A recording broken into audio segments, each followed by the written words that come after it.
Excuse me. That's a hunger burp. I ain't even ate nothing yet. Hey. Okay, I've been consistently. I don't want to say consistently. Like I did Wednesday last week and Wednesday this week, so I did good. But yeah, I have to record my next podcast episode, and I like to record live and record. I have my podcast stuff set up right here, right? Basically my speaker, but I like to do that and come on here live and talk to y'all too because I can't talk to myself. It's not gonna work. I need some type of feedback. Like just it's people watching, even though nobody's saying anything. I know somebody's listening, right? Versus just me sitting up in here trying to record from scratch. It's not fun. Yeah.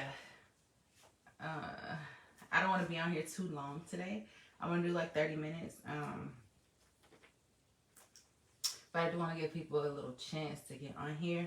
I would like to talk to people when I come. Like if people want to join in and you just need some advice or you just want to give some advice, you know, put your little 2 cents in, whatever, I'm here for that.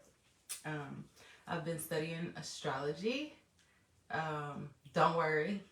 You don't need astrology to get where you're going. I only use it to understand myself and the people around me better. But with astrology, you can see like what you're really supposed to be doing out here, right? And turns out the things that I've been avoiding because people told me I was lame for it. It's what I'm supposed to be doing. So here I am, running my mouth. I'd be lying if I said I didn't get nervous because I'm kind of crazy, y'all. I say some crazy shit. If you know me in real life and personally, you know that can happen. So this is kind of funny for me, but at the same time, it's fun. And it's therapeutic, so I'm going to go ahead and start recording. And then we'll talk, okay? Okay, so welcome to a new episode of Alchemy with Asia Z. I'm your host. And today is just me. I don't have any guests today, but I do want to talk about listening to your life and looking at who you are and what you've been through to decide where you're going. I know it might sound crazy, but a lot of people, like the question I get asked the most is, what am I supposed to be doing? And I used to ask myself that shit a lot until I realized that you're always doing what you're supposed to be doing if you do right by people and if you follow your heart and if you, basically just follow your heart. When you move in love and with good intentions, you'll end up where you're supposed to be. So, the crazy thing about people is if you don't have what they're looking for, they don't really listen to you. And then if you do talk about what you have, people look at it like you're bragging. So if I say I have a happy, healthy marriage, I'm raising happy, healthy kids, I have several businesses that make money, several sources of income that I've created for myself. I hate to have to run down what I got going on or what I've been doing the last few years, but sometimes it seems that I have to say it so people will understand why I think I'm even in a position to help other people. I came from nothing. I was really sad and depressed before, and I'm happy now. Not because, I'm not gonna say I'm happy now. I'm okay right now, and I'm happy sometimes. But I think everyone needs to know that happiness is circumstantial. It depends on the state you're in. Like if I'm happy right now, but if I walk outside in that 100-degree weather, I won't be happy anymore. But I'm gonna tell you what my friend told me. His name is a liberal artist on Instagram, but he told me a long time ago when I was like, I just want to be happy. He was like, happiness is circumstantial. Strive for joy. Joy cannot be taken. And I'm like, okay. He's like, joy comes from knowing that everything will be okay. Joy comes from knowing that you are God's child. So, and nobody can take that. It doesn't matter what kind of situation you're in. When you know who you are, you know everything will be okay. So instead of just trying to be happy, nobody's always happy. And I'm not saying anything is wrong with trying to be happy, but be okay with not being happy all the time. There's nobody on God's green earth that's just happy all the time. There's no amount of money, no amount of success. There's no title. There's nothing you can do in life to where you will be just happy all the time. It's not it's not realistic. So I think it's important for people who portray happiness all the time. Because people see my page, they see me in person, they see me smiling, they think that the smile means that nothing's ever wrong or nothing's wrong. But I legit hate this world. I mean, life is what you make it. My life is wonderful. I love the people, some of the people in it, but this world is so wicked. It's disgusting for me. So I'm in a constant state of awareness. I mean, but I'm trying to, I'm aware, but at the same time, I can't fully be aware without being sad. Right? So to live in this world and just think you're going to be happy all the time is just bullshit. Because we're human and we are energetic beings, so we feel each other's energy, whether we like it or not. So you could be the happiest person in the world right now, then you walk into a grocery store and somebody else is feeling sad, you could feel that energy, whether you like it or not. So instead of fighting it, kind of embrace that shit and just learn to sit still sometimes. And when you're sad, ask yourself, are these my feelings or are these someone else's feelings? Am I sad because I'm going through something, or am I sad because the world is wicked? Because a lot of times I be sad as shit because the world is wicked. Yes, that's why I don't watch the news either, Brittany. I was fussing at my uncle the other day. He was telling me how this man raped his daughter for 22 hours. Some wicked ass shit, right? That I hate that I even repeated that because I don't even want anybody to have that on their brain. But I say, Unc, stop watching the news. He's like, somebody's got to watch it, so y'all know what's going on. I'm like, Unc, they be lying on the news. Not saying that shit is a lie, but I think that a lot of times the news is scary. Real or fake is scary. Especially how they keep playing, how they keep showing us that the mass shooting that happened that killed all those little kids in Texas, they keep showing the footage of the policeman being in there for 58 minutes. Right? Since when does the news go against the police? Like, why are they... Come on now, just be realistic. It's like they're stirring up fear in everybody, because when we're afraid and when we're sad, when we're angry, we cannot be productive. You are not your best self when you are upset, when you are sad, when you're in all these negative emotions. So if you watch the news or if you're on social media and you're only following sites that make you feel sad because they're telling you the reality of shit, right? And I'm not saying that you should watch things that lie to you, but the truth is the world is wicked, but it's also great things going on in this world. So you can't constantly feed on negative shit and expect not to be in a negative state of mind. And you can't constantly be aware of this world and still be productive. You can't. As bad as I want to be, I remember being in PACE and we used to have to come every Monday with a current event, right? And that kind of trained me to always be in touch with what's going on around me, but at the same time, it's getting scary. Thank you, Simone. It's getting real scary out here. And my grandma said it's been scary. It's just we have phones and social media and the internet now to share what's going on. So, and I believe it. I mean, she's been around 83 years, 50 more years than me, so she knows what she's talking about. I'm just here to help people, like, stay sane in this motherfucker. Just stay sane. Literally, you cannot really... Mr. McCook, oh Lord, bless his heart. Was I Mr. McCook's class? This was elementary school. And, you know, it's funny, too. I'm glad we mentioned PACE. I learned... we studied mythology in PACE, right? And now as I study... And I was obsessed with it. It was so cool to me to see that it was half man... Capricorn was like half man, half horse or whatever. And I always thought that if somebody... How could somebody just come up with this? It had to be, like, partially true or something. So now, what, 23 years later, how was I, like 7? I'm studying astrology and I'm finding that some of these things go hand in hand. My study of astrology came from trying to understand people. Exactly. Sanity is precious. My study of astrology comes from trying to have some understanding, 1. And 2, I needed something to occupy my time, because when I'm not busy or working, I'm scrolling, right? I'm scrolling and I'm feeding myself this poison. I don't mean to. It's entertaining, but it's bullshit. So I found something to study that I could study on my own, astrology. So I go to sleep studying astrology, and I wake up studying astrology. And it's so powerful. And I hate that we were taught that it's wicked. People are wicked. Tools are not wicked. Tarot is not wicked. Voodoo is not wicked. Christianity is not wicked. What is it called? No, Islam is not wicked. People are wicked, sweetheart. So it's if you decide to take these things, these tools that God has given us to, you know, show love or whatever, and you produce hate, that's on you. And I need everybody to understand, whatever you pray for others, whether you say it like, oh, she don't deserve that. You putting that out for yourself. Or if, you know, when you wish bad on people, you wish anything for people, good, bad, or ugly, you actually set yourself up to receive that. So if your life is miserable right now, check yourself. What have you been wishing for others? Like, my life is gravy right now. I'm telling you, it's so beautiful, and I feel like I'm finally on the other side of my bullshit. Okay, as a teen, I did a lot of crazy shit, disrespectful, talk back, all kind of...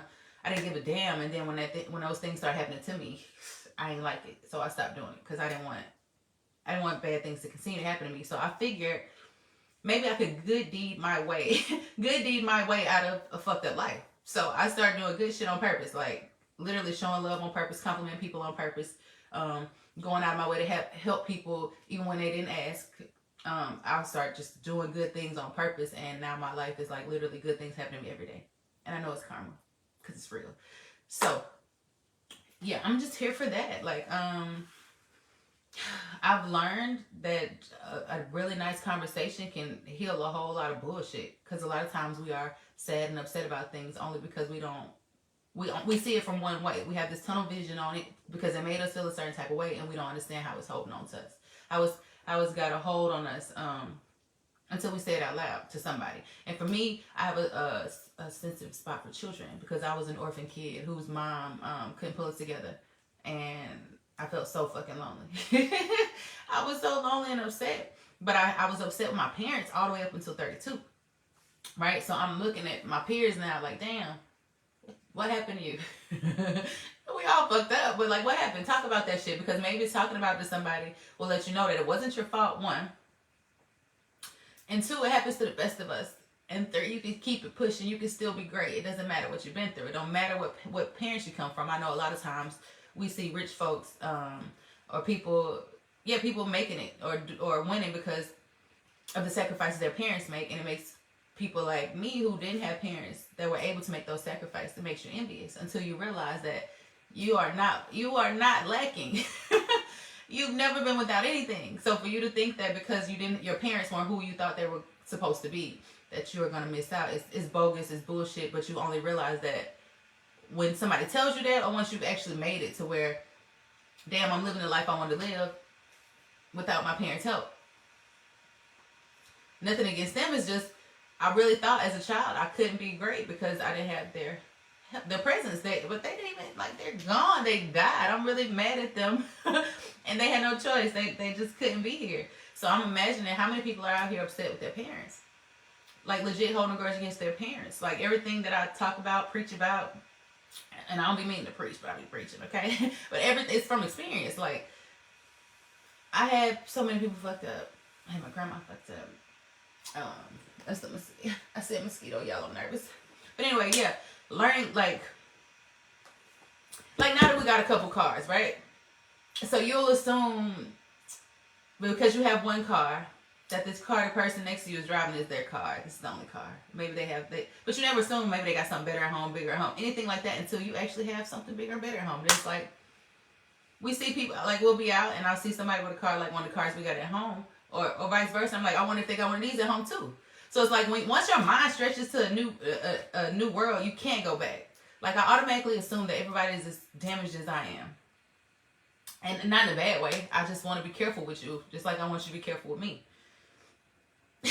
A lot of times we don't care for ourselves like we care for other people either. So some of us are selfish, some of us are selfless. But sometimes you have to be, you got to know when. You got to know when. And when it comes to your peace and your sanity, you got to be selfish.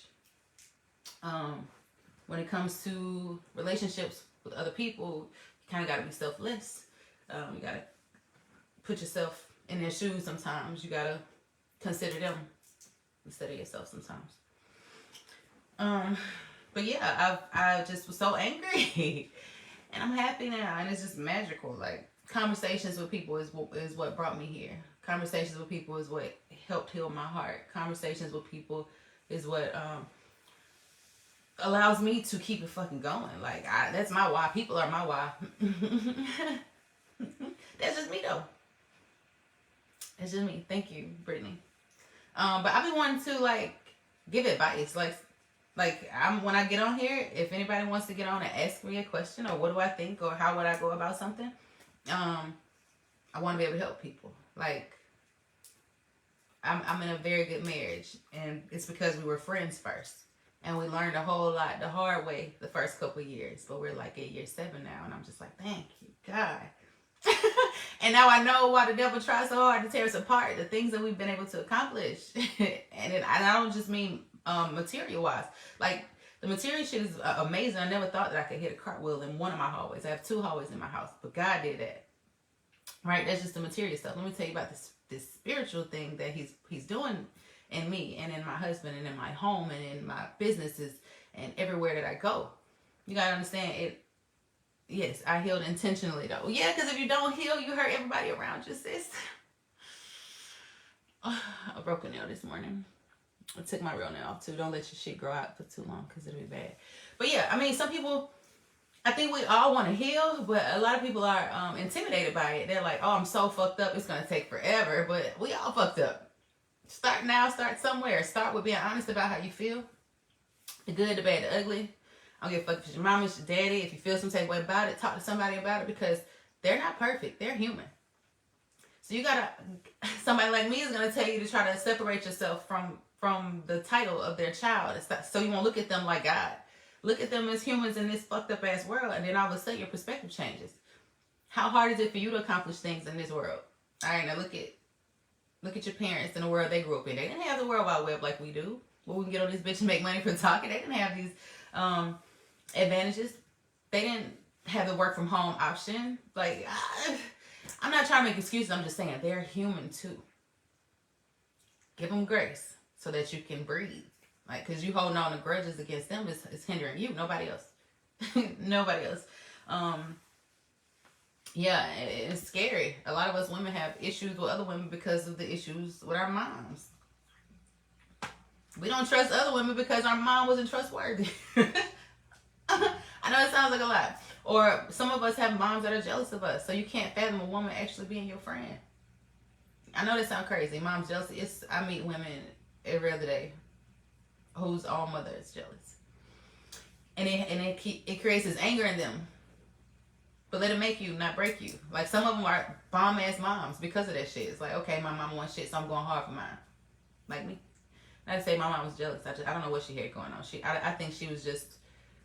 The older I get, the more research I do because she's not here to tell me, the more I learn. So my mom's mom didn't raise her because when she had her first kid, she was 16 and the whole family raised the kids.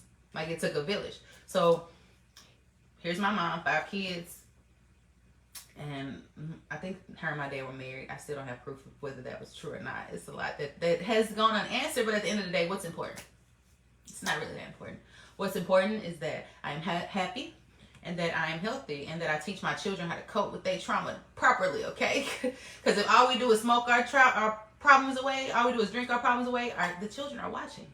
So now they smoking their problems away. They drinking their problems away. And now it's just some bullshit. And the kids popping pills and shit. Like a lot of us pop pills. But these kids don't give a fuck. Like they're on heroin and they don't give a fuck. And I get it. They're hashtags every day. Like a lot of them feel like they're not going to live long. So they're living fast. Because the big kids, the grown-ups, we're not telling them, hey, life is tough out here. We went through some shit too and it's going to be all right. We be like, oh, you got to tell the truth to these motherfucking kids. Moms and dads, tell the truth. The good, the bad, the ugly. My kids know all my business. I'm talking about embarrassing shit. I don't care. I'm honest with my girls about guys and how they'll take condoms off because it's true. You got to protect yourself. I'm honest with them about being honest with guys about I'm not fucking you. So if that's what you expect when I come over, then this is me telling you this is not what's gonna happen. Like be real with your kids. Like I've told my daughters that I've actually had sex with a guy because I thought he would rape me if I didn't. That's traumatizing as fuck, right? But I have to tell them the truth. Don't go because the guy will put you in a position. Sometimes guys will put you in a position that'll fuck you up. And I'm not saying that it's an excuse. No guy should touch nobody that don't want to be touched. But I'm trying to teach them ways to protect themselves in this wicked ass world. And if I'm not honest about my experience, how can I teach them anything? How can I say, don't do this or don't do that? If I don't, how the fuck you know? You don't, what's your experience, So you gotta be real about the shit. The good, the bad, and the ugly. I got stories for days with the shit that I share with my kids. Y'all will probably hear some of them, but I want to encourage everybody to be honest. The truth will really set you free. Simple things like I have anxiety when it comes to telling people no. I'm still working on it, right? But I have a daughter who's the same way. And it eats me up. Like, you got to stand up for yourself. But the only way I can teach her that is if I do it my damn self, right? So the other day, she had a friend called. She wanted to go out to the club. And she didn't want to go. She was, she's got really strong intuition. She's a really spiritual child. And she didn't go to the club, whatever. So her friend was calling. She's like, oh my God. She didn't want to let the girl down. I'm like, no, just answer and tell her you're here at home and to call you afterwards. Just answer. And she answered, and she told her in a few minutes, she was like, oh my God, I feel so much better. Like, I would have been sad about it all night. And tomorrow too, because I didn't want to let her down. And I knew it. Because that's how I am. So I'm learning how to heal myself and trying to teach my children healthy ways to cope with the things that make them uncomfortable. And the truth will set you free. So as long as you can be honest about how you feel, you can get somewhere. As long as you're pretending, you're not getting nowhere. So you have to be real about what you like, what you don't like. If you like the club, hang out at the club. If you don't like the club, don't. But don't make people feel bad for feeling how they feel. A lot of us can feel energy. You go to the club, you go in public, and you don't know why you feeling crazy. It's because you feel her feelings and his feelings and his feelings and her feelings and their feelings and everybody's feelings inside of you. I make eye contact and I can automatically feel how you feel, and I don't like that. But I didn't know. It's been happening my whole life, and I had no clue until now. Like I can't be around everybody in no big ass space because I'm gonna feel that shit too heavy. You might catch me at a football game outside, but now I ain't in 20 crowds, and it's okay. I used to feel bad about it. I don't anymore. I'm honoring myself, okay? Every time I failed in life or anytime anything has went wrong is because I did not honor myself. So at this big age, that's all we're doing. We're only honoring ourselves. Speaking of honoring ourselves, my sister-in-law KK made this blanket, and it's the bomb. She handmade it. I just have to plug that in. It's called Inhaven, INHAVEN. You can check that out on Instagram or Facebook, whatever. But this is the bomb. Our peers never understood us. We've always been different. You ain't lying. Okay, and that's some Pisces shit too. Okay, so I'm gonna go ahead and throw some astrology in here. Even though I didn't say I wouldn't, I just didn't think that I'd have a way to do it without getting too deep in it. But Pisces is the last of the zodiac, right? You have 12 signs. I want everybody to know that there is a zodiac sign that rules some part of your life. So if you hate a certain sign, you're a part of that sign isn't you. You just didn't know that because you're not that deep into it. But let me tell you, Pisces is the last of the zodiac. You start with Aries and then you end with Pisces, right? Pisces has a little bit of all the signs in them because they've been around the longest. Not to say that our souls are the oldest. I'm saying a Pisces experience is different. Pisces is self-sacrificing. Jesus was a Pisces. But it represents the 12th house, which is isolation, which is mental. It's mental shit, okay? Okay. So a lot of your Pisces friends probably say yes when they mean no. A lot of your Pisces friends probably be uncomfortable and you think she being dramatic, but she just can feel that shit. And not just Pisces. You can be in Aries, but have a lot of Pisces placements if you don't have your birth chart. And you just need to know what day you're born too. I done learned a new trick. I don't have to know what time you were born. I can just look up the date and it'll tell me where a lot of planets are. It won't give me the houses, but that's a little deep. But it's super cool, y'all. It's so cool because one, it keeps you distracted, right? From bullshit. So you're focused on yourself astrologically. What did the stars say? What was put in place for me from the day I was born? And just go there. Like, I go hard because I have Mars, which is aggression, and then Jupiter, which is luck and entrepreneurship and passion and expansion. I have them right next to each other. And when planets are right next to each other, they give each other energy and make everything bigger, right? So I'm just a little aggressive, okay? And I don't stop because of that placement. It's not luck or anything like that. It's just who I am. But lately, I'm going to tell y'all what I've been obsessed with, okay? Pluto is where transformation happens in your chart. It shows where you're obsessed, right? And then the moon is your emotions, okay?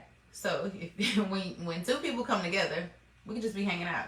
Our energies kind of bounce off each other. That's why you instantly know when you like somebody and you instantly know when you don't. And when we go against what we instantly know, later on we have to regret it. But that's a whole other story. But I'm obsessed with this Moon-Pluto conjunction right now. Conjunction means touching, okay? And in a synastry chart, which is two people together. So my moon is in Libra, which means everybody whose Pluto is in Libra, which is a whole generation of people, have an attraction to me. It doesn't mean that I'm just they're in love with me. It's just there's an attraction. I'm attracted. Whatever. And then like the Pluto and Scorpio generation, Scorpio moons will likely be more attractive to the whole generation. Beyonce is a Scorpio moon. Example, my brother Picasso, he's a Scorpio moon. And if you give it a chance and you listen, you'll be like, damn, I feel that shit on a spiritual level. But yeah, astrology gets deep. I do one-on-ones with the birth charts and one-on-ones with business and one-on-ones with relationships. Group coaching. I do all that good stuff. I'm doing a free business class July sometime, like last year. I kind of want to charge because I got a whole lot more information, so I might do like 2 parts, one free part and then one monetized. I don't know how I'm gonna do it, but I'm gonna do it in July, and I should probably pick a date today. But things change, and I'm so indecisive, and I don't want to pick the wrong date. So just give me a second, like just give me a second. I'll be here. But yeah, that's it. Hey Joy, hey George. If anybody needs to be reminded, matter of fact, I'm gonna ask everybody to do something for me today. I want each one of you to purposely be an angel today. Okay, and what I mean by being an angel is bless somebody in a way that they don't expect, and it don't have to cost money. You can literally encourage somebody. I saw a friend the other day say that he felt lost or something on Facebook, and somebody was like, "Are you okay?" And he's like, "Yeah, I'm alright," but I could see right through it. Okay, we always be like, so I just called him because his number was on my phone. Hey, yeah, I saw what you posted. I just wanted to let you know that God's got his hands on you or whatever. You know, I want you to look at it from a different perspective. I know what's going on, but I don't, and I'm just talking to him. You know, talk about the water signs. Don't get me started on astrology. But anyway, I just called him to remind him that he's God's child and that whatever he's going through, don't be distracted. The blessings still coming. If you're a good person, blessings are on the way. We just still in this wicked world. Don't be distracted, okay? And I think I made a difference. Pretty sure. When somebody calls me who I don't expect to call me, just like, hey, don't forget, everything's gonna be okay. That shit matters to me. So I want to encourage everybody to do it today. Call somebody. Remind them that this shit is temporary. Like, things change. That's the only thing guaranteed, okay? All right, now George is on here. It's the mosquito keep flying by, y'all. He's scaring me because if he bite me, I'm gonna be sad. I don't know how you got in here. Okay, so what about the water signs? All right, so we're in Cancer season, so I'll tell you a little bit about the water signs. Cancer is not my favorite sign. I'm just gonna be honest. It's not my favorite sign. It's one of the 3 water signs. Scorpio, Cancer, and Pisces are, y'all, this mosquito got me so nervous. Cancer, Pisces, and Scorpio are the 3 water signs, okay? Scorpio deals with transformation. It's ruled by Pluto. So Scorpios can see, like, not necessarily Scorpio suns, but the Scorpio moon specifically, because your moons are your emotions. That's who you are. They can see right through your bullshit, okay? So don't try to play with them. They can see right through your bullshit. I'm raising a Scorpio moon, my daughter. She can feel the love in the air. She can literally, she breathes body language like none other, okay? And, but yeah, Scorpio energy, people tend to say that it's dark, but it's just, it's more raw and don't give a damn about starting over to rebuild or whatever. And then, so our whole generation has Pluto and Scorpio. So we are the generation that don't give a damn about stripping things down to build it back up. So all of us have a little of that Scorpio energy in us, this generation. And then Cancer is ruled by the moon. So Cancer is moody as fuck. The moon changes like every 2 days, every other day. Cancers are moody. So Aquarius is not even a water sign. Aquarius is an air sign. So we've got Aquarius, Libra, and Gemini are the air signs, and they're analytical. Okay, so Aquarius is seen cold and like the biggest asshole because they don't really care about feelings. It's not, they don't really know what, they don't really mesh well with that. Not all of them, just mostly. That's the energy. It's analytical. So I have Mercury, which is the way I communicate and process information. I have Mercury in Aquarius and Venus in Aquarius. Venus is the way you love and the way you get money, right? So the way I process and communicate information can come off, it's like a computer because of the Aquarius energy, but it can come off kind of harsh to people who communicate in a different way, like a water sign way. But Aquarius, I think Aquarius is Captain Asshole. Out of everybody in the zodiac, you got Aquarius, Captain Asshole, and then you got Gemini is co-Captain Asshole. And then Virgo is like, no, Aquarius will be the coach. Gemini will be Captain Asshole, and Virgo will be co-Captain Asshole. Okay? Virgo is like straight to the point. They don't mean no harm. It's just, this is what it is. They criticize you with love. They criticize you with love. So if a Virgo is like, that outfit ain't it. The outfit probably ain't it. They don't mean no harm. I'm raising a Virgo, so yeah. But did I read you a little bit? It's fun though. Like, you have to, like, most psychics just study. They're not necessarily. Some people are psychic. I ain't gonna lie, I'm very intuitive. So I know stuff and I don't know how I know stuff. But astrology is a tool. You can use it and study it and know energies. They know a lot about people from studying the energy. Like the things that I took offense to about my siblings and my loved ones, my husband, my kids, now that I have their birth charts and I see them astrologically and I understand that how they love, everybody loves differently. Everybody processes information differently. So when I was able to see it from an astrological standpoint, I'm like, damn, okay, I shouldn't take this personal because one, it don't have nothing to do with me. And two, it just is what it is. And really, I'm going to give you this message and I'm going to stop here. I remember my brother-in-law telling me that a lot of us love people because. We can give you a million reasons I love you because, but you must love in spite of as well. So, take that, okay? If you love somebody, it can't just be I love you because this, because that, because this. It's also got to be and in spite of this and in spite of that, because nobody's perfect. And that's what we're going to end it with. We're going to just wrap up this little episode with that. Also, if anybody wants to be featured, or you know someone who should be featured, an alchemist, and by alchemist I mean someone who created a life of their own, or who came from nothing and you know climbed about that shit, or who has a really good story to tell. Let me know. What's up, Drew? Hey, Andrew. I'm just about to get off. How do you get on when I'm about to get off? I'm gonna post it so you can go back and listen to it. I need everybody to go to the Alchemist Academy website as well. The link will be in the description here. You don't have to try to remember it to spell it out. It's in my bio on here on Facebook, but I'll have it in the comment section on the podcast. But please go and subscribe. Pretty please. Because I have to have 1,000 subscribers before I can monetize properly. And so far, I've got, matter of fact, I don't have, wait, that's TikTok, y'all. I need 1,000 followers on TikTok to go live. And then I need 1,000 plays. I don't know, but just subscribe, okay? Because, yeah, this is what I'm going to be doing for a living. I got a book I'm about to publish. And I have more books that I'm going to publish. So I'll be speaking and writing for a living. I don't know how many years I'll be doing this. Yes, it's only one amongst several incomes, but that's how you win out this bitch. You do everything you think you want to do. That's it. Don't let nobody stop you. Okay? Later.